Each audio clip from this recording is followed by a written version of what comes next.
Lately at Villanova, but now as a professional. I think you're top African born out there.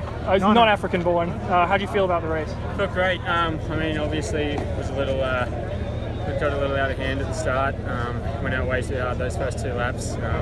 So the third one for me was just trying to compose myself, get back into a rhythm, and then the eighth lap I was able to latch onto the back of. I can't remember who he was, but some guy from another country, and just roll with him around, pick up some stragglers on the way, and then last K I actually was able to pick it up, which was great. I was hurting a lot, but I'm really happy with today's results. Yeah, I mean, is it difficult when everyone's just going out so quickly at the start that just not, you're used to being at the front of these NCAA races and then not to just go right with them? Yeah, it's different for sure. I mean, I think I panicked a little bit at the start when people went out so hard. But actually not at the start. I mean, people go out hard in right. So I thought I'd just be able to settle in and go with them, but they just kept rolling and I just couldn't keep up. So I definitely panicked the first couple of laps. So that's something I'll take away from it. But at the end of the day, I was able to compose myself around pretty much no one and still come up with a fairly good result. Did you have a goal coming into the race? I mean, not specifically. I thought it would have been nice to get top 20. And honestly, going into the last lap, I thought I was nowhere near that. I was honestly just thinking, try and hold on to where you are.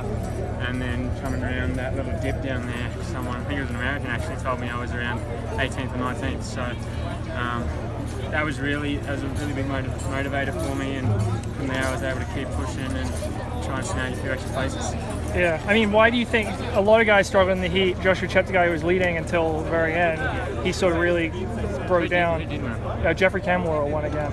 So, I mean, how did you stay strong when the other guys were wilting? I think that's what you got to tell yourself. You got to tell yourself you're hurting, but there's probably someone in front of you hurting a lot more.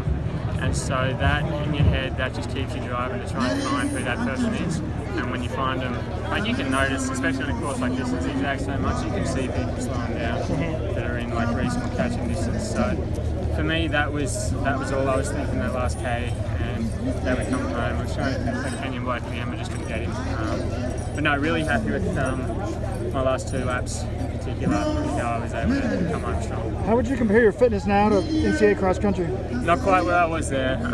We actually, after I went home for those Australian 10K champs, we took 2 weeks off completely. Just not because I was physically drained, but just mentally it was a long 18 months with the Olympics and the NCAA season before that. So took 2 weeks off, and then I probably didn't start running back until first week of January. So, but at the same time, like I was doing workouts with Marcus, and we both agreed I was a lot further ahead than we thought I would be. So I knew I was in reasonable shape coming into it, but hopefully there's a lot more to come.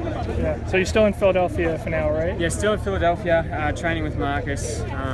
I'm part of the Melbourne Track Club crew back home, which is great, and actually just signed the contract with Nike Australia. So really, things are going really well at the moment, and looking forward to what I can do in the next, hopefully leading up until Tokyo. Yeah, I guess what are your plans rest of the year? 5K, 10K, try to run London. What do you think? Yeah, so next race for me will be Peyton Jordan 10K. Try and get the world standard there, and then everything going well, Prefontaine 5K. It'll be a great opportunity for me to just jump on the back of those boys and try and get a good time. And if those two races go well, I'll aim to do both 10 and 5 at World Champs, and then just do some, I don't know, it'd be nice to do some racing where you're not looking for a time over in Europe. So I'll just be going over there to have a bit of fun and get myself in the best shape possible for World Champs. Is there a distance you think you're better at between the two of them?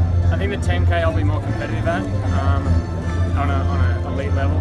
I think I can still run very quick with 5K, so I'm going to stick with it for another couple of years. But yeah, I mean the 10K's first at World Champs, and obviously I'll give that everything I have if I'm given the opportunity. All right, good. Thank you.